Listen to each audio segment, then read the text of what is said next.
Hello and welcome to the Verbal Commitment Podcast here on the Kansas City Sports Network. I'm Kevin Flaherty. I'm here as always with my good friend Ryan Wallace, and we're talking about the world of local recruiting from Kansas and Kansas City prospects to the college classes at Kansas, Kansas State, and Missouri. We are neck deep in the transfer portal right now, so we'll be talking more about that, local players, as well as guys that we like that Kansas and Kansas State have added. So stay tuned for that. If you like what you're watching, like this video, leave us a comment below, and subscribe to follow along here on YouTube. We just started a new channel here on YouTube, KCSN Varsity, and we have some pretty big plans for it. So follow us here to keep up with the show and any changes. If we have live shows, you'll be notified when those live shows come out. Might be doing that with some recruits and things like that here in the future. So you'll want to be subscribed. If you're listening on an audio platform, you can leave us a review, a 5-star rating, wherever you get your podcasts like Apple or Spotify.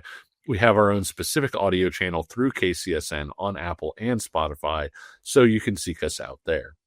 Word of mouth always helps us out too, so tell your friends about us. As always, we appreciate you guys helping us to grow and getting us in front of more people like you.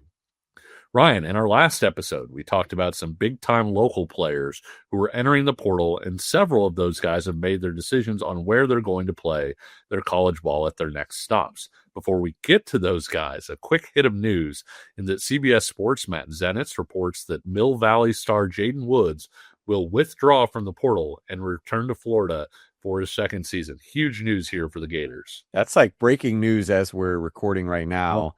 Because we were going to, as you mentioned, we were planning on talking about not only some of the local guys that had committed, but some of the local guys who are still on the market. And then before you had just said that news, I would have to think Jaden Woods would have been at the top of that best available list, right? Yeah, absolutely. Absolutely. And while Jaden Woods is returning to his previous school, a number of other players are moving on. I'm sure we're forgetting some guys here, Ryan, but let's run through a few here really quickly. Josh Manning going from Missouri to Kansas State, Marcus Neal going from Iowa State to Penn State, Toby Osunsomni, K-State to Indiana, Jaden Ham is going from Kansas to Arkansas State. Carter Paps is going from Washington State to Iowa State. Hank Purvis going from Purdue to the SEC in South Carolina. Lorenzo Fenner, one of your favorite players. We talked about him a lot last episode. South Dakota to Cincinnati, so he will be in the Big 12. Caden Crawford making the jump up to Iowa State, returning to the Power 4 ranks as well. Anybody major that, I obviously didn't talk about everybody there, but is there anybody else that kind of jumped out at you where, hey, this is a guy that committed that we should be talking about? Well, in terms of going to the Power 4 level, we follow everybody here at the Verbal Commitment. Eli Ozick, who is a North Dakota State kicker out of Liberty High School, the Blue Jay, he's headed to Iowa City. And so he'll be an Iowa Hawkeye, so he'll be kicking or be in the competition to kick at a Big Ten university. So he came to mind. Jet Vincent is another player from Canton Galva.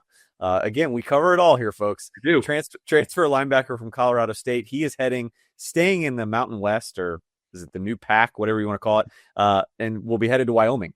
So you now have a little Jet Vincent, Parker Boland's up there. So yeah, interesting flavor up there at Wyoming. A lot of local ties up there for the Cowboys. But those two were two that you didn't mention. But we're starting to see a lot of these names come off the board, Kevin, rather quickly. It's been about a week, and so most guys I think have an idea, and even if they haven't made a decision, I feel like I would hope anyway that most of these players that have been in the portal for a minute now are down to maybe 2 or 3. If not, things get a little dicey. Well, these are guys that have made their decisions, and we like a number of these fits. I know you like a certain wide receiver who is headed to K-State, and the fit there, obviously, Kansas State really recruited Josh Manning hard the first go-round, really wanted to pair him with Avery Johnson. Now all of a sudden, you're able to pair him not just with Avery Johnson, but a certain wide receiver from Hutchinson Community College that gives you just gigantic wideouts on the outside. Marcus Neal is a guy that we think could have played at any level, and it'll be exciting to see him at Penn State. One guy I did want to ask you about from a fit standpoint, Caden Crawford, because he was a guy that went to Iowa, didn't play a ton at Iowa, wound up having to transfer down to the FCS level. Now he's making a return to Iowa State. What do you think about Crawford, kind of coming to the Big 12 now? Because he had Big 12 offers in the first go round when he was there as a recruit. I was going to say, like, hindsight being 2020, I thought Caden Crawford was good enough to play at Iowa. Thought he could stick at Iowa. Again, hindsight being 2020, I now feel like Iowa State was maybe the place he was always destined for, from the standpoint, Kevin, that fit-wise, whether it was Matt Campbell, whether it's Jimmy Rogers, a developmental program that's probably, always going to instill the things that Caden Crawford is about, which is the character, the motor, the physicality, winning at the line of scrimmage with strength and not just kind of pizzazz, right? All these things that Caden Crawford is just a football player, a hell of a football player. And I think that's kind of what Iowa State is, right? It's just like football players. And so I'm with you. I'll echo that. I think it's a great fit for him. Jimmy Rogers, what he was running at South Dakota State, what he carried over in the 1 year at Washington State seems to fit right up Caden Crawford's alley. So again, I think it's easy for folks to say, well, he didn't work out at Iowa, but he did at South Dakota. So maybe he was destined for the FCS. I think maybe Iowa just wasn't the fit for him at that time. He goes to South Dakota. He figures himself out. They figure out kind of where he's best at. They now have that tape, right? That's not just practice tape. That's from the FCS level on Saturdays. And I think Iowa State will use him very, very much the same South Dakota. And I think you'll see a similar effectiveness from him in the Big 12. Ryan, there are just as many players, if not more of them, who have yet to make their decision. Who are some of the guys that stand out to you on that list? Because we've got, guys like Walt Gray, Charlie Woldeman, LJ Phillips, we talked about last episode, JB Price, from Kansas State. And I know there are some other guys on that list that you really like as well. Yeah, I would say right now in terms of best available, certainly in terms of buzz, Trey Richardson's got to be up there. Sure. Player from Topeka Highland Park, right? Yep. I'm trying to go back in my memory here. Yes. He's getting interest from, I think there's a visit to Louisville on deck. I think Texas is involved. We've seen names like Ohio State be in contact with his agent. Georgia, maybe, I think, was in contact with his agent at one point. K-State is still very much in the fold. From the things that I've gathered, it sounds like, maybe mom would prefer that he stay a little bit closer to home. But Trey's value is obviously sky high after what he did at the end of the year for Vanderbilt. So he's commanding some big attention, big numbers probably in the NIL market. So I would put Trey Richardson up there. A guy that, look, love him, hate him, he's going to be a guy that's going to draw interest in the transfer portal. I'm a little surprised we haven't heard more regarding his recruitment. Dylan Edwards. Yep. Like, you cannot tell me that there aren't coaches out there that are going to ignore anything that did or didn't happen in the past, right? Anything he has or hasn't done at the collegiate level. Speed. Like, people will give that a shot, no matter what. And so Dylan Edwards is obviously a name that jumps to mind as kind of a best available that's still out there. When I look at the group of five, that's where I think you might be able to find a diamond in the rough, and a guy that I know you and I both liked coming out of high school. And I thought he ended up at the right level. He's going to end up being able to make the jump from Ball State to, it looks like, the Power 4 level. I know he was on a visit to Washington not that long ago, and they're not the only school involved. Darren Diesel Conley. Yes. You remember, we love pumping the Diesel from Pembroke Hill. The brother, God, I'm losing it tonight here, Kevin. The older brother that was at KU. The first name, I cannot remember his first name. Yeah, I'm blanking too. Oh my gosh, we're killing ourselves. This is what happens when you put two old guys on it. Oh my God, Quentin Conley. Quentin Conley. Whew. This is his younger brother. And Darren, who goes by nickname Diesel, at least it was in high school. When we saw him at combines and stuff, like, he was a kid that you knew could kind of blow up in terms of his physical body. And he did. He's a guy that I think can go inside or outside on the defensive line. Had a really good season at Ball State this last year in the MAC. And I think that he's going to a player that's probably worth the type of attention that like Washington is giving him. Maybe he doesn't fit for some of the, not all the local schools. I know you're going to talk about Kansas. They've got a very strong defensive line group kind of already in the fold. Not sure that he fits maybe at K-State or Missouri either, but I feel like he's capable at playing at the Power 5 level, Power 4 level, and making that jump up from the MAC. Yeah, I'll mention two guys that I mentioned when I first talked about the list. I think from a potential standpoint, Charlie Wolleben is still really intriguing to me as a guy who's got frame, has tremendous testing, athleticism. He was a guy that in high school, because it was what DeSoto needed, played a little bit more of that 4-eye, which wasn't really to his strength, right? You would have loved to see him in a wide 9 running around and being athletic, and he didn't get a chance to show that on tape. And so I'm intrigued to see where Wolleben ends up. I think that he has a Power 4 ceiling if he takes some stuff. And Walt Gray is very interesting to me because that kid is one of the more natural pass rushers I think that we've seen come through the state in the last several years. And so it feels like he just keeps climbing and leveling. And I don't know where it's going to end. I don't know where he's going to wind up going, Ryan, but if you can get to the quarterback, you've got value. And Walt Gray is a guy that has a lot of natural inclinations to rush the passer. And so I really, really like to see where Walt Gray is going to end up.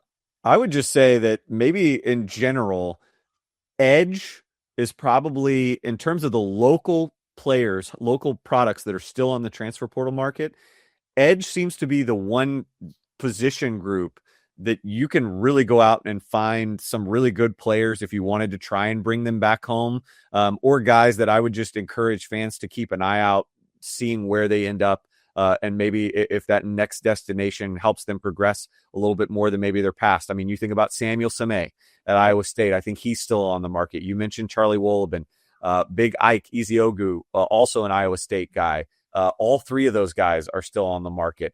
I think about James Stick Williams from Park Hill South. What was tremendous, I thought, at Nebraska, ended up jumping in the transfer portal from Nebraska, going to Florida State. Didn't really work out for him there. Maybe it wasn't the right fit. I still think there's a whole lot of productivity with him. Kenton Simmons from Lawrence went down to Florida International. He's on a market, super long guy, traitsy guy. And then you mentioned, Walt Gray.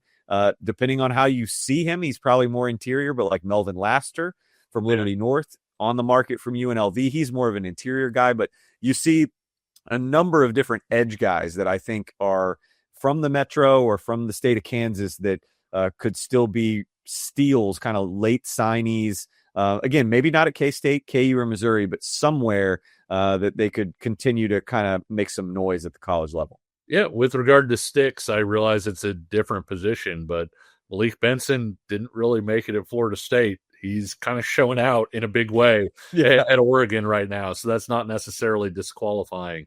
And Ryan, as these guys start to look for their homes, it's a little bit difficult for some of them to put their best foot forward for a reason that maybe not a lot of people who are in this space think about. And I know that this is an issue pretty close to your heart here.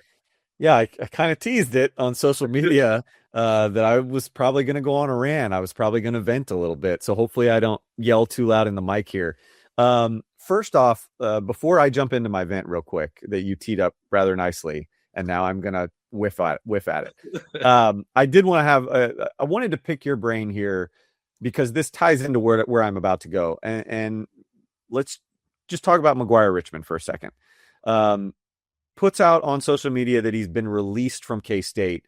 And very quickly, I'm hearing that, there was some buzz around the K-State community that there was some hot debate about that. Is it right to release players? Should he have been released? I wanted to get your thoughts on it. For me, I'm very much of the stance that if this had been Chris Kleiman's staff that was cutting him loose, quote, releasing him, then I would have a bigger problem with it. They would have been the ones that offered him the scholarship. I talked to you kind of off air. That's one of those where the old saying is like, you made the bed, you lie in it, right? Yeah. Like if a kid didn't work out the way you thought, or you want to recruit over him, then you recruit over him, but he should stay on the roster. You were the one that offered him the scholarship. Because it's a brand new staff, that's their prerogative. Like, they don't owe anybody anything. Is it sad for McGuire Richmond? Yes. Do I think he's capable of playing at a level like K-State? Yes. But again, it's a business now, right, Kevin? Like, and especially with the new staff, I can't really fault them for doing that.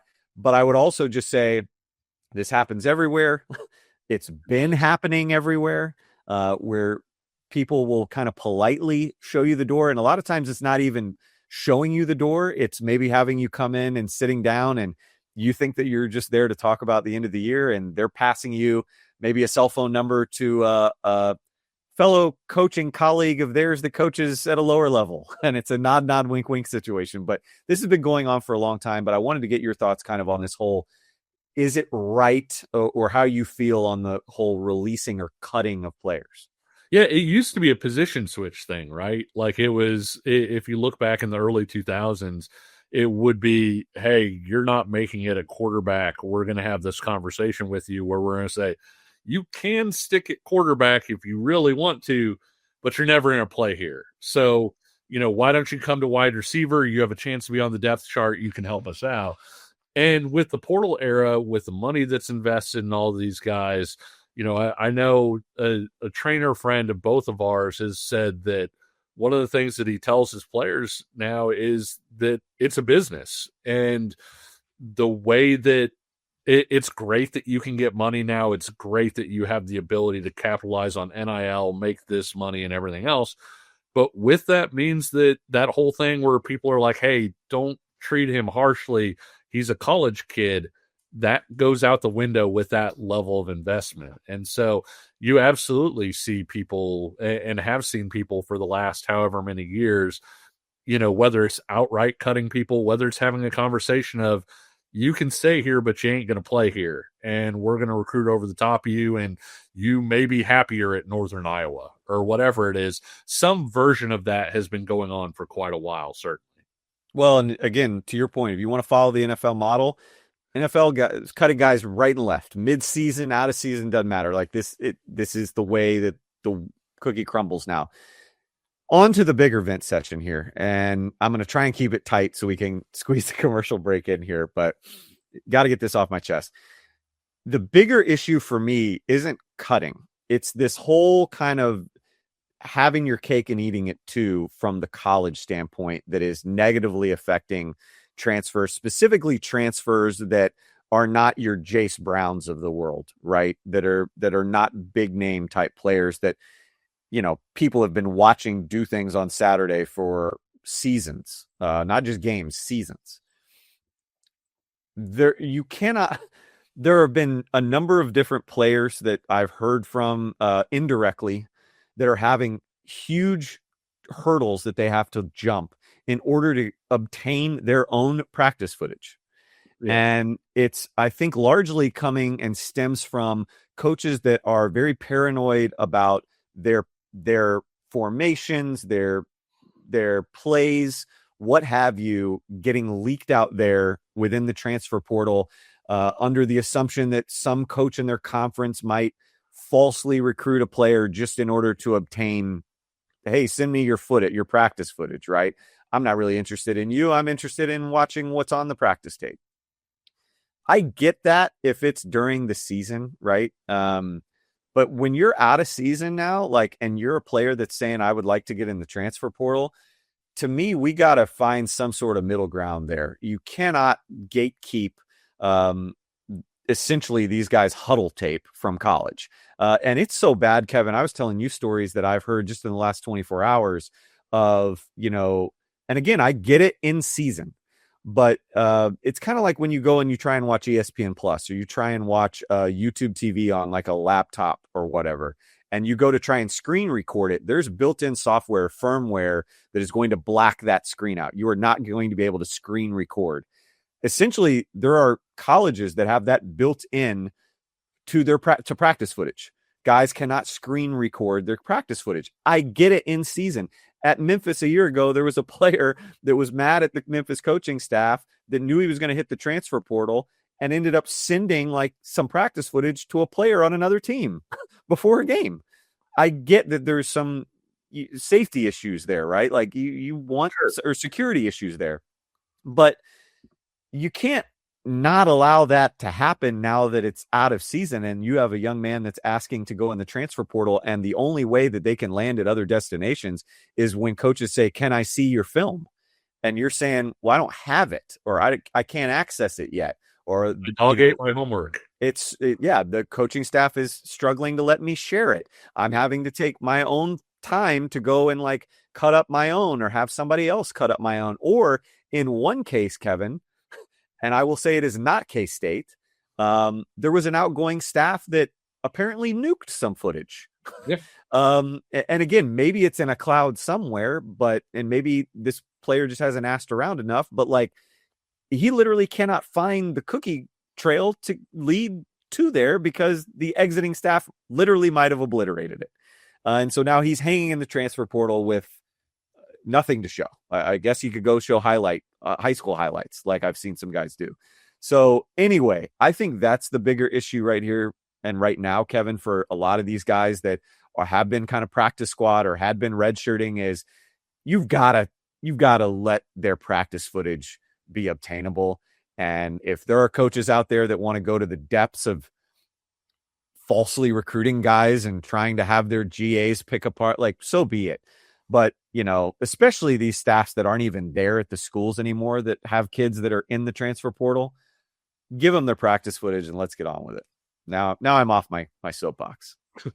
A quick reminder. Like, we can't have kids recording their TVs and recording other kids' cell phone. Like, Tape, all right, tape is currency, and coaches right now in the portal will not take kids that don't have tape to show them. And for the guys who aren't playing on Saturdays, like you said, they don't have that tape. They have to show practice tape, and if they can't get their practice tape, then they're in the transfer portal and in a world of hurt right now. And it's a lot more kids than maybe you would think. Yep. A quick reminder that you can follow along with us on Twitter/X at verbalcommit_KC for clips from the show, conversations about local players, and the odd highlight. We'll be right back with a look at the transfer portal classes so far at Kansas and Kansas State right after this. Looking for tickets for your next event? Tickets for Less is your #1 source. Save big on every purchase when you use promo code KCSN at ticketsforless.com. My name is Terrell Jolly. A lot of people call me TJ, founder and CEO of Integrity Capital Management. So Integrity Capital Management originally started out as a property management firm, but we slowly transitioned to what is described as an incremental development firm that's focused on situational housing. I know most people say affordable, but we believe in creating housing for people that are actually in need and built to the end user. I believe everyone needs a home because when you have home, you have hope. The reality is that when you're building a business, one thing you don't think about is like what a true banking relationship means. And, I had the honor and privilege of meeting Debbie early on in my career when I was just trying to get going. And as a small business, it's really challenging at times because people don't understand the concept or not believe the longevity because you're just getting started. But Debbie was willing to take a chance on me, be patient with me. I almost look at it like a grassroots initiative. She's seen and believe what I'm about. Anybody that's really true about their business and want to get some things done, I would definitely trust hands down Enterprise because Deb's team, along with Aaron and Jackie and all the amazing people that work behind the scenes, even from the treasury side, I would say, hey, give them an opportunity because you won't be disappointed and you will actually be in hands that actually somebody care and that will see you from start to finish. Welcome back to the Verbal Commitment Podcast. Both Kansas and Kansas State have been pretty active in the transfer portal so far. Let's start with Kansas State, which as of our recording time has 14 transfers right now. We have to put it that way because by the time this episode hits, K-State will probably have like 18 guys. So, Ryan, who's maybe a favorite of yours in K-State's portal class so far? Well, I'm going to pick two. And I'll start on offense. We mentioned Josh Manning. Obviously, I love getting Josh Manning back in the fold for K-State, like you'd mentioned. He had committed once out of high school, silently committed, and then Eli Drinkwitz snuck in there at the last minute and did Eli Drinkwitz things, and he's in Missouri. But now full circle, I feel like K-State will utilize him maybe a little bit more than Missouri did. And hey, if nothing else, even if he is the exact same player that he was at Missouri, we have talked about it on the show already since he hit the transfer portal. Kevin, he's going to block his ass off in the run game. So you're either going to throw it up to him or he's going to be a hell of a blocker on the outside, which, as K-State fans know, the screen game and all that has been atrocious for a long time. Josh Manning can help in that regard. But I'm going to pick another receiver, not named Josh Manning. Isaiah Williams from Texas A&M is a star among stars in this transfer class for Kansas State. Colin Klein getting him to come up after a redshirt freshman season at Texas A&M and to have him for another 3 potentially in Manhattan. Look out, because look, Jace Brown has been electric for Kansas State over the last couple of years. Now I think they get a player in there that can do a lot of Jace Brown type things. I see maybe some Josh Youngblood to him, at least in, I think, all the different ways that they could utilize him in the return game, in the reverse game, in bubbles, you name it. He was just immensely effective in that massive comeback win that Texas A&M had at home against South Carolina. He was the guy that seemed to spark everything for them. Look, they had, Bethel Romaine, they had Concepcion, and those guys were struggling on that day, and they turned to a redshirt freshman who can really light it up. Look, he's blocking wise. There's some things that I know Colin Klein is going to want to work with him on. You got to be able to block at Kansas State and in this offense, but you just see the different ways that they utilized him in this game against South Carolina. That was the touchdown catch that really sparked the entire comeback.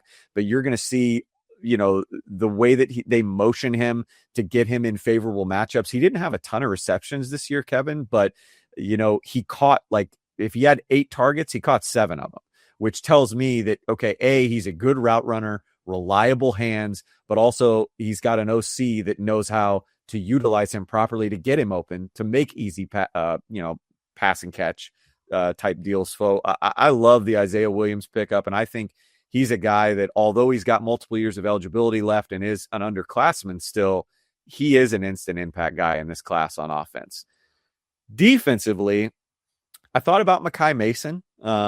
He's a guy that I think can be a vocal leader and be an immense presence for them, kind of as a linebacker. They can stand him up. I think he's really good as a mic, even though he's kind of more of that Will from Louisiana Tech. Jeremiah Johnson coached him, so I think there'll be some familiarity with whatever the defense is that Jeremiah and Coach Peterson, Coach Williams put in place. But I actually went with another underclassman here, Kevin, a transfer pickup from Oklahoma State, Jacoby Oliphant. He was a cornerback when Kansas State recruited him out of high school from SLU High School, actually in St. Louis. He has bulked up to 230 pounds now, Kevin, and he's about 6'4", possibly 6'5". An enormous player that we talk about it all the time on this show, Kevin. He can be a defensive chess piece. When you go and you watch the tape on him, he is so comfortable in space because of his days as a cornerback. It's so easy for him to move out there. You watch him here against Noah Fafita. He's lined up at a mic. He was kind of at a Will. Now he's kind of in that mic in the box. Look at how comfortable he is in space, spying Noah Fafita, forcing loss of yardage there. And then here he is off the edge, coming on a blitz formation, rolling over the fullback there, or sorry, it's Carson Hansen, the halfback, and getting a sack on Rocco Beck. I think he can be a maneuverable piece. He's probably going to have some ups and downs just because he was utilized more so in like this kind of third down package for Oklahoma State most of the year. I thought they should have played him more because the more snaps he got late in the year, it seems like the better he played, the better that Oklahoma State's defense played. So I just think that his versatility, his flexibility is going to be huge on this defense. And even if he's not a game changer in year one, I think this first year, getting him comfortable in the system and playing him more on Saturdays is going to do a world of difference for K-State's defense and for his career moving forward. After Oklahoma State's coaching changes, you really saw Clint Bowen kind of turn to defenders that he could trust. And Oliphant being out there more at the end of the season, I think really speaks a lot to how he was coming along and the fact that he was starting to get more and more attention later on in the year because Bowen wasn't putting guys out there that weren't going to be assignment sound, that weren't going to execute things defensively. And I think you saw Oklahoma State's defense come a long way over the course of last year with that as well. Without a doubt. Yeah. I'll transition to you now and talk a little bit about the Jayhawks. You've got two guys. Do you want to start on offense or defense? I'm curious to see where you go. Yeah. I'm going to start on defense because for Kansas' side, I love what they're doing up front in this transfer class. First, they did a really good job just keeping Leroy Harris, Blake Harold, and Dak Brinkley. That's a great start right there. A lot of talent. But you have to fill in the depth around those guys, and you really needed a nose tackle to put next to Harold. And that's where Trayvon McAlpine comes in. The Tulane transfer, he held the point of attack for a team that reached the college football playoff, had an all-conference season. He's a former Texas Tech guy, so has some Big 12 experience. He really excels in sort of that two-gap tackle spot where he can line up, head over the center, attack the gaps on both sides. And you saw Kansas running a little bit more of a true nose tackle this year with Keenan Caldwell. I would consider this guy Keenan Caldwell plus, and that's from somebody who really liked Keenan Caldwell a lot. But he's somebody that holds his ground really well, working against double teams, but he can also get off blocks and make plays, and that's something that you don't always see from that nose tackle position. When you add him to Eamon Smalls, who's coming in from UAB and can play either tackle position. You add in Grand Valley State transfer Jabril Conde, who can play three technique or bounce out to an end spot, kind of like Harold can. And all of a sudden, you've really filled out that group with a lot of versatility. I think Jim Panagos is really a heck of a coach, and he's going to get the most out of that group, and he's got a lot of talent there. I was really impressed when, I went back, and I've saw a little bit of Tulane this year, but you go back and you kind of solely focus on him. He was disruptive, man. And again, I think it's easy for folks to say, well, he didn't really get it done at Texas Tech, or, maybe not to the level he did at Tulane. And then you go look at kind of dissect Tulane, and at least by PFF standards, like Trevon wasn't enormously impactful in either game against Ole Miss. But you go back and watch the college football playoff game against Ole Miss, two things jumped out to me. One, Kevin, they tried to stay away from whatever side of the center he was lined up on. And B, the tempo that they went with. Tulane's defense was on the field so much. You saw Ole Miss do some damage when he wasn't on the field because that defense needed a break. They were rotating. So I wouldn't put a whole lot of stock into that, man. He was really disruptive, powerful guy against the run. And I think, the longer you want to hold the ball on as a quarterback, he can even be disruptive as a pass rusher too. Yeah, he can collapse that pocket pretty well. For my second transfer, Ryan, I'm actually going to talk about a guy who isn't in the portal, but would be a major get for the Jayhawks. Nothing is official yet. This is a maybe. But Kansas linebacker Trey Lathan, who led KU in tackles last year after transferring in from West Virginia, announced a week ago that he would be entering the transfer portal. Now, as it sits today, on January 7th, 5 days after the portal is open, guess who hasn't hopped in the portal? Trey Lathan. Kansas has 3 linebacker transfers already signed right now, and you're largely rebuilding that group and the depth around there. But you don't want it to be a total rebuild. And if you can keep Lathan in Lawrence, that would be huge. The Jayhawks have typically played 2 linebackers together. Usually it was Lathan and Bengali Kamara. And bringing Lathan back means you have a pretty strong foundation in the middle, right behind the defensive line group we just talked about, and in front of a defensive backfield that returns a lot of production and experience. And so if Lathan were to come back to school, and again, he said he was going to go in the portal, he's not there yet, could return to Kansas, I think that would be a pretty big get for the Jayhawks. That would be as big as any transfer get that I feel like they could get in this portal side. I was going to say, I been pretty public about the fact that I'm kind of a truther when it comes to the transfer portal. Like I don't like when everybody thinks that every addition is amazing, great, this massive get. But when you talk about Trey Lathan, that would be a massive get for KU, massive coup for KU to keep him in the fold because of what you said. Like he could be the quarterback of that defense and really lead a group that's got a lot of potential coming back, potentially with some of these transfers, especially up front, what they're doing. That front seven, when you add Trey Lathan in there, that becomes a pretty salty group. If Lathan doesn't count and I need to add an offensive guy, can I just say it'll be fun to watch Syracuse transfer running back Yassine Willis? Nick, can you roll the clip right now? It would be fun. Very electric. I mean, this guy is 6'1" and close to 240 pounds, and look at that. The guy's got hops, and you think about bringing back Andy Kotelnicki and the downhill nature of that running game, and the fact that he's going to be able to put his foot in the ground and just be a big old guy with some athleticism. This is going to be a guy that I'm going to enjoy watching play in Lawrence. Yeah, I mean, he seems like he would be a really good compliment. First off, he's got a little bit more juice than you would expect, but you think about how he could be a complement to some of the other speed that's already in that room. Good balance in it for Jonathan Wallace to be able to, kind of maneuver, again, chess piece around that offense. Led Syracuse in rushing this past year, so was the leading rusher for a Power 4 squad. So I'm interested to see how he fits in Lawrence. Remember, the portal does not close until January 16th, and that's just the deadline to enter the portal. Theoretically, a player can enter the portal on January 16th and stay open to suitors for pretty much as long as he wants. He just has to have his name in on January 16th. Kansas, Kansas State, and Missouri all figure to continue to stay extremely active as they all have major needs yet to fill before the 2026 season starts. Ryan, is there a position group with K-State, just real quick, that you're kind of circling and saying, hey, over the next week or so, this is a place where I want to hear some names called?